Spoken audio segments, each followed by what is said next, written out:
Qatar spent $229 billion to host the World Cup. Brazil spent $15 billion. South Africa spent $3.6 billion.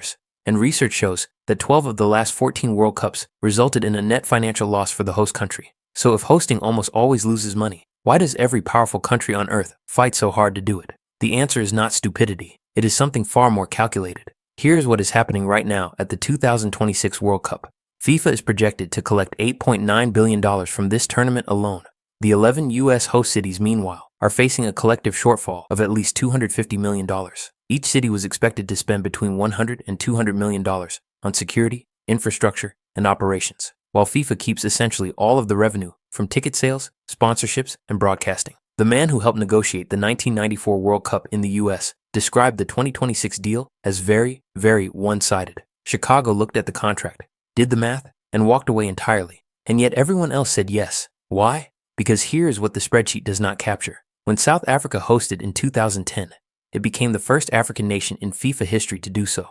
For 30 days, 5 billion people watched a country that had spent years defined by difficult headlines and saw something completely different. Tourism transformed almost overnight. By 2012, South Africa's tourism sector had surpassed mining as a contributor to GDP. No advertising budget in the world could have bought that kind of global rebranding. This is what economists call soft power. Qatar understood it better than anyone. The country spent more than its entire annual GDP, not because it expected a return on the stadiums, but because it wanted to reposition a tiny Gulf state as a modern, globally relevant nation that the world could no longer ignore. The countries that get it right, though, are the ones who use the tournament as a forcing function. Germany in 2006 upgraded its rail networks, modernized its stadiums, and renovated entire city centers, infrastructure that served the country for decades. The 2026 hosts took the same approach, using existing NFL stadiums instead of building from scratch. The ones who get it wrong build venues in cities with no football culture, and those stadiums sit empty for years, costing millions just in maintenance.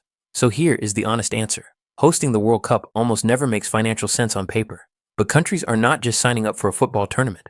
They are buying a moment, a month of global relevance, and a chance to rewrite how the world sees them. Whether that is worth $229 billion is something only history can judge. But it explains, perfectly, why the bidding war for the next World Cup never gets any quieter. If this changed how you think about the money behind the tournament, subscribe. We cover the financial stories inside sport that nobody else is telling.